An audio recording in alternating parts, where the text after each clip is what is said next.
जीवन का सारांश और शिक्षण सुनना चाहें तो आप इस रूप में सुनिए कि हमने जीवन भर मल्लयुद्ध किया है, महाभारत किया है, लड़ाई लड़ी है। गीता में यही कहा गया है और अर्जुन ने यही कहा था, तस्माद युद्धाय युज्यस्व, इसलिए तू लड़। और कहा था कर, और अर्जुन ने जवाब दिया था, करश्ये वचनम तव, आपका क्या कहना मानना। बस हमने ये किया कि अपने आप में एक तो ये धुलाई की और एक रंगाई दी।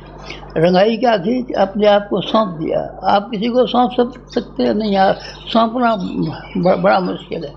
सौंपा कैसे जाता है? आग को ईंधन अपने आप को सौंप देता है और जल कर के खाक हो जाता है, आग हो जाता है। आग होने के लिए ईंधन को अपनी हस्ती मिटा देनी पड़ती है। हमने समर्पण किया है, गुरु को अपना पैर छू। अरे बाबा वो तो सूक्ष्म शरीर धारिए, कैसे हम पैर छूएंगे? माला पहनाई आपने, क्या माला पहनाएंगे? चंदन चढ़ाया आपने, चंदन हमने नहीं चढ़ाया। और फूल आपने पहनाए नहीं, फूल भी नहीं पहनाए। तब क्या हमने सिर्फ एक काम किया है कि अपने आप को सौंप दिया है कठपुतली की तरीके से। बाजीगर अपनी उंगलियां नचाता रहता है, कठपुतली का तमाशा दिखाता रहता है। हमने तमाशे दिखाए हैं और लोगों ने बड़ी बड़ी प्रशंसा की है। कभी क्या क्या चल रहा है, ज़रा कामों को तो देखिए। सारे हिंदुस्तान में 2400 शक्तिपीठ बनी हुई है, गायत्री धूम बनी हुई है, यहाँ पर बचस बना हुआ है, ये यहाँ से चल रहा है। कितनी एक्टिविटी चल रही है, सारी दुनिया के लोग हैरत अचंभे में हो रहे हैं। ये हमारा काम है क्या? ना, हमारा काम नहीं है। संबंध विच्छेद हो जाने दीजिए, हमारी गुरु की छत छाया हमारे ऊपर से अलग हो जाने दीजिए।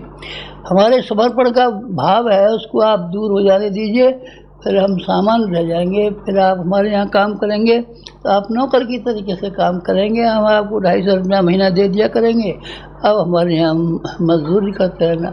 नहीं साहब, जो कुछ भी आपके पास हमारे हवाले कीजिए, तो आपके पास जो कुछ भी है सो हमारे हवाले कीजिए। बस ये मोटा सिद्धांत है। स्त्री अपना शरीर, मन और वचन, सारी की सारी चीज़ें अपने पति के सुपुर्द कर देती है, और पति अपनी लाखों रुपए की संपत्ति और अपनी ख्याति और ये समर्पित कर देता है। समर्पण से कहते हैं, हमने समर्पण किया है। समर्पण करने का क्या अर्थ होता है? जवान से कहते हैं सब भार सौंप दिया तुम्हारे भगवान, तुम्हारे हाथों में नहीं।